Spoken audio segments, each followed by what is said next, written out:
Good morning all and welcome to another one of my videos. So I have three pairs on watch today. Those are pound dollar, euro Aussie and pound Aussie once again.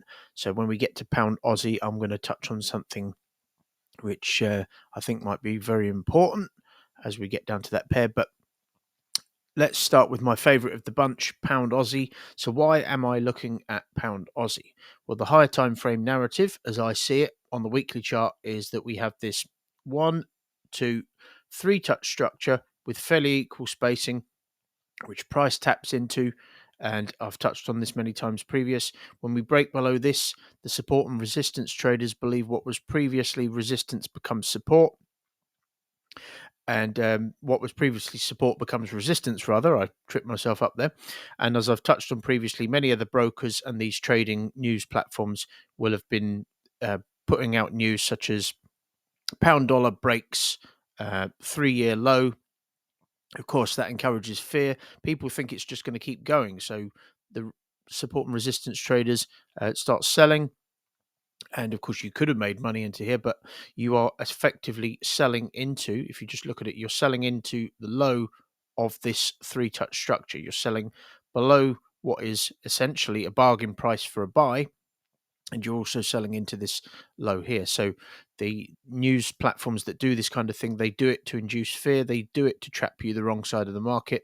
And what we see in the majority of cases is price come smashing back to the upside. Okay, so we have this 1, 2, 3 touch structure, and one of the clues that this was likely to happen is that we had a near miss here. Okay, so we had this near miss which fails to tap into this area of liquidity, and when we see these, it's often the case that these will get filled. We don't always know when they're going to get filled, but this is another positive confluence factor for me, that when I see a 1, 2, 3 touch structure which breaks a low, that is another indication that price will steamroll to the upside, which is what it did.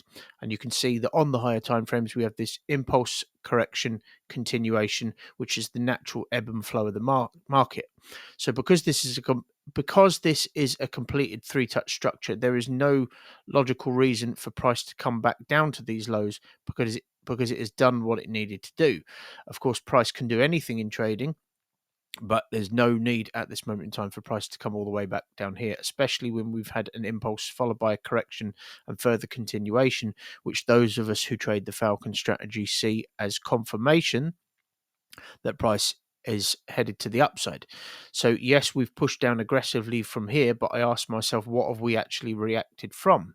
We've not reacted from anything of any importance. Okay, you could have argued that that was an area of liquidity, and if you had your ray line there, then this would be a near miss to that as well. So that would be another indication of why price would likely move to the upside.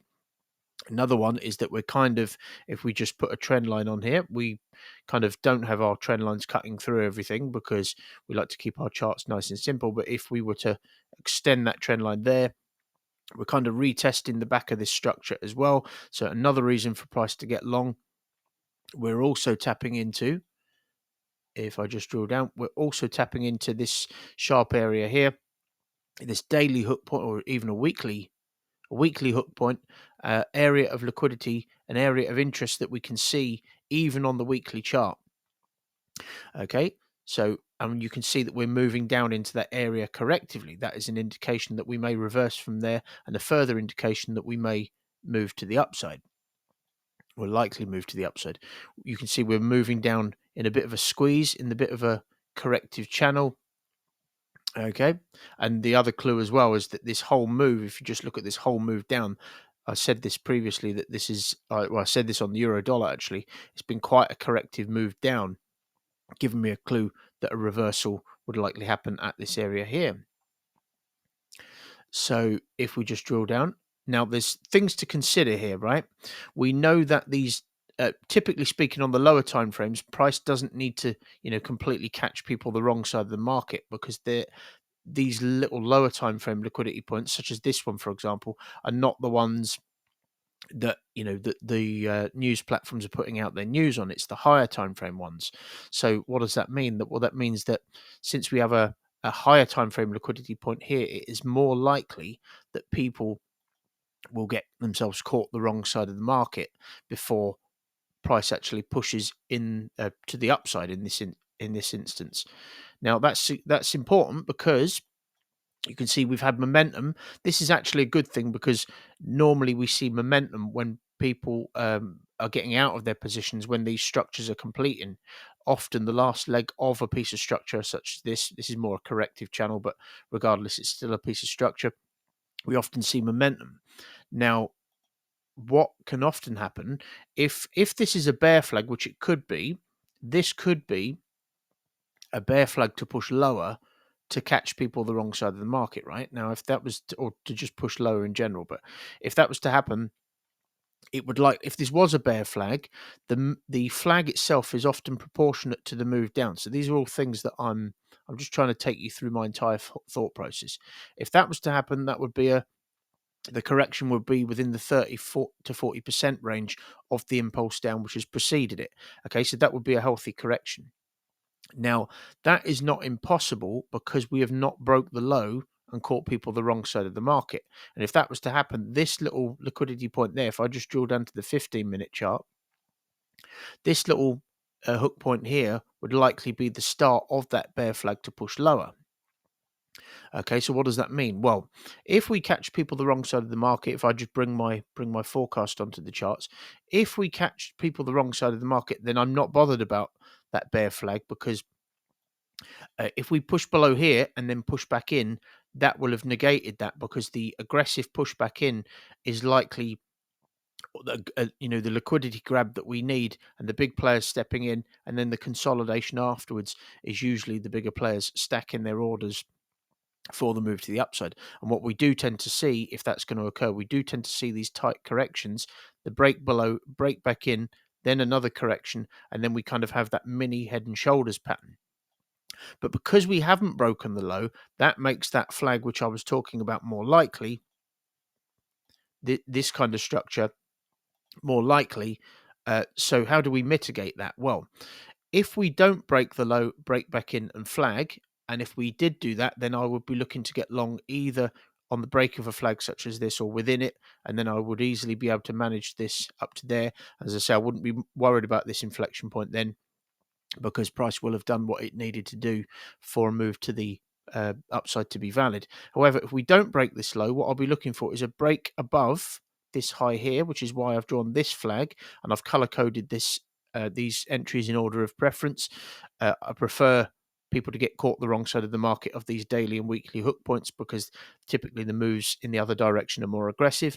But if that doesn't happen, we break above here and we correct afterwards, then that will be the confirmation that I would need to see for me to say, yes, okay, well, we're not forming that larger bear flag that I was just talking about. We're not forming that. Um, we're not forming that now. We have corrected above the high where that which would likely be the start of that, and that gives me the confirmation that we're likely to push long from there. So if we just break above that without breaking the lows, then I would look to get long on the break of a flag or within a flag such as that, and I'll be able to manage it up to here. So I have for that reason, I have an alert set just below this area of value here, and I have another alert set just below here to see if we actually get to that area and if we break above it. And of course, if none of these alerts trigger, then I will not be looking to place a trade on this pair today. So that is pound dollar. Hopefully you understood my thought process there, and feel free to replay it if you do not. So Euro Aussie, if I just drill out to the higher time frames, Euro Aussie, this is very, very clear cut as well. The market is looking about as good as I've seen it all week. So we have this sharp hook point there, and then we have a sharp move down. That gives me a clue that a lot of orders were placed in this area very quickly, which caused the sharp move up. They were filled, the entry orders at least, and then we had the aggressive move down, which rallied, which sold off all the way down to here. What does price usually do? It usually finds its way back to areas of liquidity. Then we have a 1, 2, 3 touch structure with equal spacing, which taps into that area. And as I've touched on previously, if you're thinking to yourself, well, the trend lines don't marry up, well, often that confuses people. The confusion causes fear. Okay, fear is usually caused by confusion. Okay, so when we have price breaks out of a three-touch structure such as this, which falls just shy of an area of liquidity, that causes confusion because it's broken above the structure. People think it's just going to keep going. Many traders are too zoomed in, so they don't see that they're trading into what is, in their eyes, resistance. So they buy into that. Then it breaks above here. Then that causes even more confusion because the news outlets put out their news announcements saying that Euro Aussie is at a 14-year high. People then buy the highs because this is now support apparently, and then it comes crashing to the downside. We see the same thing here. We have this area of liquidity.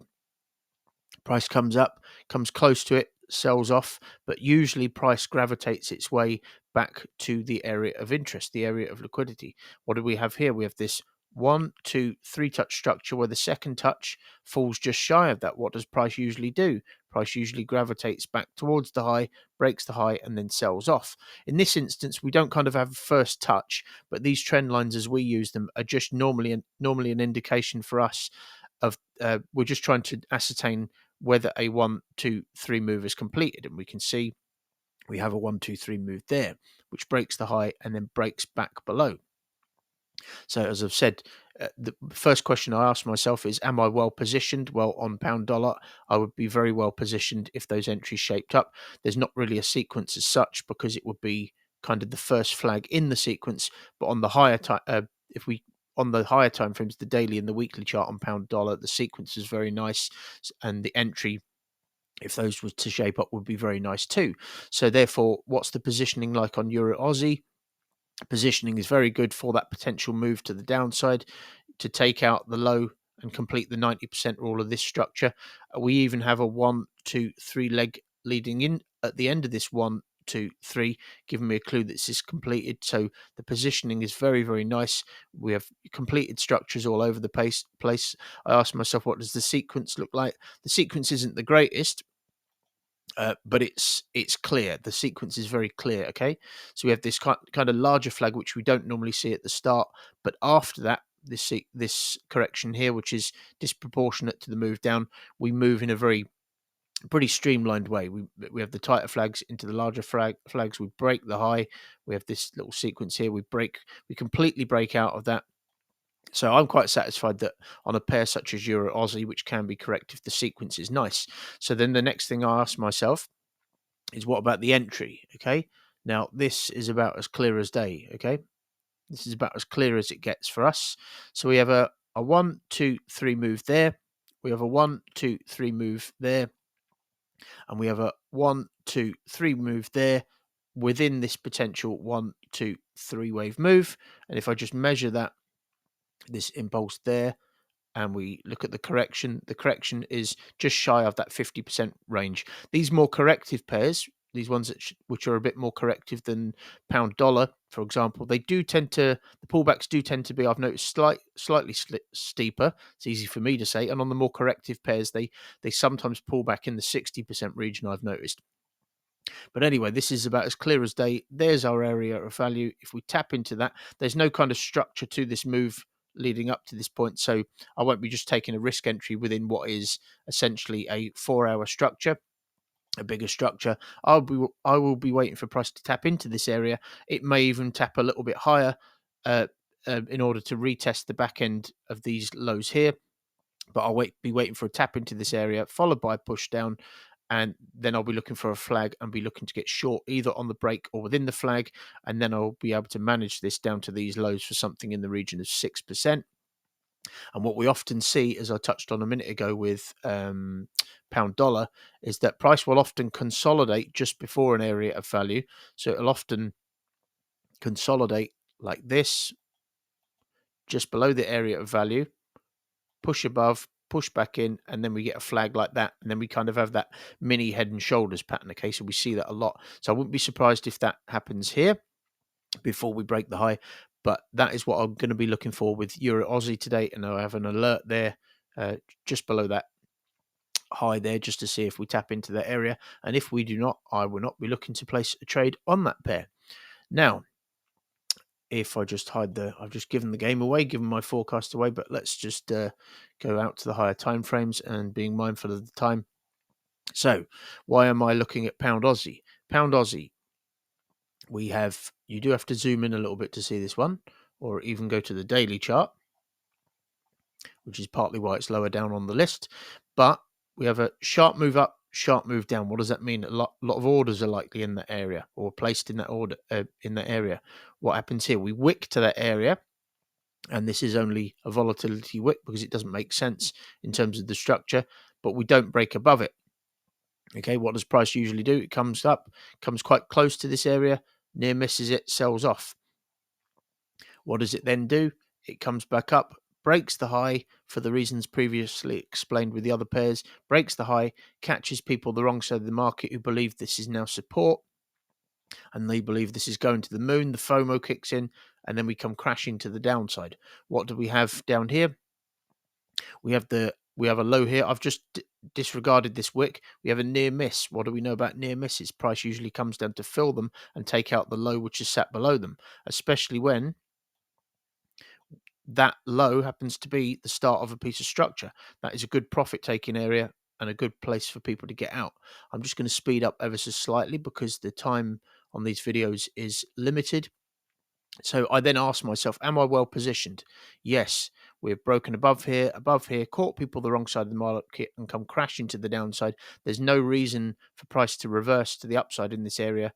And, look at even the first inflection point is some distance away where price may stall for some time. So I'm very well positioned. What's the sequence like? The sequence is good. Once again, as with Euro Aussie, we have that tight flag, which is disproportionate to the initial impulse.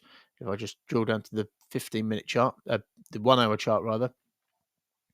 But after that, we follow a nice sequence which mimics to a large extent what Euro Aussie has been doing. And then we've completely dropped out of this pattern here. We're kind of not retesting the back end of this structure as we are with Euro Aussie, and that's one of the reasons that this pair is lower down on my list, as is the fact that this flag is not quite as clean as the other flags. It's a bit more it doesn't look quite as textbook, but if we just measure from the impulse to the bottom, this area of value, which I'll be looking at today, is a 50% pullback, which makes sense for a slightly more corrective pair such as Euro Aussie. And just to touch on it previously, if you remember what I was looking at, what I said about in yesterday's video, I could have got in here. I said to you that this correction was proportionate to this impulse down, but the reason I didn't take it is because we had a near miss to this area. We then moved down in a very corrective way. This correction was disproportionate to the move down which had preceded it. So we have that there. We have kind of a 70% pullback, and that gave me a clue that this was likely just a middle section that we would likely break the low and push back in and push up to that area of value to take out the highs. Well, you can see that's what we seem to be doing now. Okay, so in this instance, you could have actually made some profit here. If I was to take this trade, I've got to be mindful of the time. I would have probably walked away with about 2.5% from that one. I'm running out of time, so I'm not going to measure that up. But that was not my forecast, so I'm not interested in what price did there. But as you can see, in this instance, you would have actually made some money. But as I said, the reason I didn't take it is because we would likely push back up, take out this high, and then we would see that bigger move to the downside occur, and that appears to be what's happening. So, these patterns that we look for are always repeating themselves, and when we have these series of near misses, these entries, this was a high quality setup, like higher quality, higher time frame setup, but it was a high risk position, okay? And I don't typically take high risk positions, so I was happy to stay out of that one. So what I'll be looking for is quite simply a tap into that area as previously forecasted, followed by a push down because we are getting there with momentum now and not with any structure to this move. And then I'll be looking to get short either on the break of or within the flag such as that.